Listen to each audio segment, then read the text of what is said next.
लोकसभा चुनाव की सरगर्मियां तेज हैं और अब बात करते हैं उत्तराखंड की हरिद्वार लोकसभा सीट की। हरिद्वार लोकसभा सीट पर इस बार त्रिकोणीय मुकाबला देखने को मिल रहा है। मौजूदा दौर में अगर बात की जाए तो कांग्रेस और बीजेपी के प्रत्याशियों की बात कोई नहीं कर रहा। कोई बात कर रहा है तो एक शख्स की, एक ऐसे उम्मीदवार की जो पहले विधायक बन चुका है लेकिन अब सांसद बनने की तैयारी है। इस वक्त जनता के बीच चर्चा हो रही है तो चर्चा हो रही है निर्दलीय उम्मीदवार खानपुर से विधायक उमेश कुमार की। चलिए हरिद्वार लोकसभा सीट के समीकरणों को समझते हैं, यहां के प्रत्याशियों को समझते हैं और आखिर हो क्या रहा है हरिद्वार लोकसभा सीट पर, कब यहां पर वोटिंग होगी और कब यहां पर रिजल्ट्स आएंगे। इस बारे में भी आपको लगातार अपडेट देते रहेंगे, लेकिन फिलहाल यहां के समीकरणों को समझ लेते हैं। हरिद्वार लोकसभा में इस बार दिलचस्प होगा मुकाबला। एक मुख्यमंत्री का बेटा तो दूसरा खुद है राज्य का पूर्व सीएम। दोनों के लिए चुनौती बनेगा उमेश कुमार का दम। हरिद्वार लोकसभा सीट की बात की जाए तो यहां पर 3 प्रत्याशी मैदान में हैं और इन 3 प्रत्याशियों में सबसे ज़्यादा चर्चा हो रही है उमेश कुमार की, जो कि मौजूदा दौर में खानपुर विधानसभा सीट से निर्दलीय विधायक हैं। इस बीच राज्य के पूर्व मुख्यमंत्री का बेटा और खुद एक पूर्व मुख्यमंत्री भी चुनावी मैदान में हैं। हरिद्वार लोकसभा से बीजेपी ने अपना प्रत्याशी पूर्व सीएम त्रिवेंद्र सिंह रावत को बनाया है। आइए इनकी उपलब्धियां देखते हैं। राज्य के पूर्व मुख्यमंत्री रहते हुए विकास कार्य करने का दावा है। उत्तराखंड राज्य के पूर्व मुख्यमंत्री हैं, यही सबसे बड़ी उपलब्धि है। वहीं कांग्रेस ने अपना प्रत्याशी हरीश रावत के बेटे वीरेंद्र सिंह रावत को बनाया है। आइए इनकी उपलब्धियां देखते हैं। उत्तराखंड राज्य के पूर्व मुख्यमंत्री का पुत्र होने का गौरव प्राप्त है। पिताजी ने केंद्र में मंत्री का पद संभाला है, पूर्व में राज्य के सीएम भी रहे हैं। वहीं निर्दलीय प्रत्याशी के तौर पर उमेश कुमार हैं। आइए इनकी उपलब्धियां देखते हैं।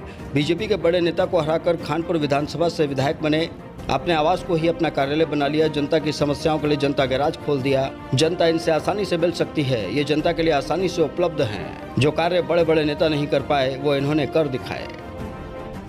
अगर बात की जाए कांग्रेस की तो कांग्रेस ने हरीश रावत के पुत्र को यहां पर मैदान में उतारा है और उन्हें एक बड़ी जिम्मेदारी दी है, जिसकी मांग हरीश रावत लगातार कर रहे थे। वो ये चाहते थे कि उनके बेटे को टिकट मिले और उनके बेटे को टिकट मिल गया है और हरीश रावत के पुत्र मैदान में हैं हरिद्वार लोकसभा सीट से। इधर अगर बात की जाए बीजेपी की तो बीजेपी ने त्रिवेंद्र सिंह रावत, जो कि उत्तराखंड के पूर्व मुख्यमंत्री रह चुके हैं, उनको यहाँ पर मौका दिया है। त्रिवेंद्र सिंह रावत लगातार जनता के बीच जा रहे हैं, बोल रहे हैं कि हम विकास करेंगे, लेकिन हरिद्वार में उनका ऐसा कोई बैकग्राउंड नहीं है जिसके दम पर त्रिवेंद्र सिंह रावत अपनी जीत को सुनिश्चित करने की पूरी गारंटी बीजेपी को दे पाए।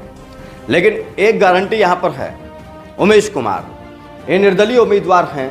निर्दलीय उम्मीदवार के तौर पर ये बीजेपी और कांग्रेस दोनों ही पार्टियों को कड़ी टक्कर दे रहे हैं और टक्कर ये अपने दम पर नहीं दे रहे हैं, किसी बड़े नेता के दम पर नहीं दे रहे हैं, किसी बड़ी पार्टी के दम पर नहीं दे रहे हैं, बल्कि खुद के दम पर दे रहे हैं। जो इन्हें समर्थन मिल रहा है इस पूरे हरिद्वार संसदीय क्षेत्र में, वो समर्थन ये बता रहा है कि इस बार उमेश कुमार जीतने वाले हैं और अगर नहीं जीते 1% तो वो इतनी कड़ी टक्कर देकर जाने वाले हैं कि बीजेपी और कांग्रेस दोनों को सबक सीख जाएगा, दोनों सबक सीख जाएंगे वाकई में। क्योंकि जनता का मिजाज जो बता रहा है वो ये बता रहा है कि उमेश कुमार निर्दलीय जो विधायक हैं अब की बार वो हरिद्वार के सांसद बनने चाहिए। तो हरिद्वार लोकसभा सीट के समीकरणों को आपने समझ लिया, लेकिन एक महत्वपूर्ण खबर आपको बताते चलें वो ये कि लगातार बीजेपी और कांग्रेस के कार्यकर्ता, इसके अलावा पहाड़ी इलाकों में अलग अलग क्षेत्रीय जो दल हैं वो उमेश कुमार को समर्थन करते हुए नजर आ रहे हैं। कह रहे हैं कि भाई हमें ऐसा ही सांसद चाहिए जो विधायक रहते हुए उमेश कुमार कर रहे हैं। ऐसी उम्मीद जनता को सांसद बनने के बाद उमेश कुमार से है। इसीलिए ये लगातार जो खबरें आ रही हैं ये ग्राउंड रिपोर्टिंग वाली खबरें हैं, जिनके आधार पर मैं आपको ये बता रहा हूं। क्योंकि एक तरफ तो है पूर्व मुख्यमंत्री का पुत्र और एक तरफ है खुद पूर्व मुख्यमंत्री, लेकिन एक तरफ है सिर्फ एक निर्दलीय उम्मीदवार। पूर्व मुख्यमंत्री के पुत्र के लिए भी मुश्किल है और पूर्व मुख्यमंत्री के लिए खुद की अपनी इज्जत बचाने के लिए मुश्किल है, क्योंकि जब उन्हें मुख्यमंत्री पद से हटाया गया था तो क्यों हटाया गया था ये आपको याद करना होगा। आपको याद करना होगा कि आखिर क्यों त्रिवेंद्र सिंह रावत की गद्दी गई थी। इधर आपको इतिहास की तरफ अगर लेकर चलें तो उमेश कुमार और त्रिवेंद्र सिंह रावत के बीच में एक लंबी लड़ाई चली थी। इस लड़ाई में उमेश कुमार के साथ जो अत्याचार हुआ था, जिस बारे में उमेश कुमार ने बताया था, उससे वो लड़े भी थे, जीते भी थे और त्रिवेंद्र सिंह रावत को उनकी कुर्सी से भी हटा दिया था।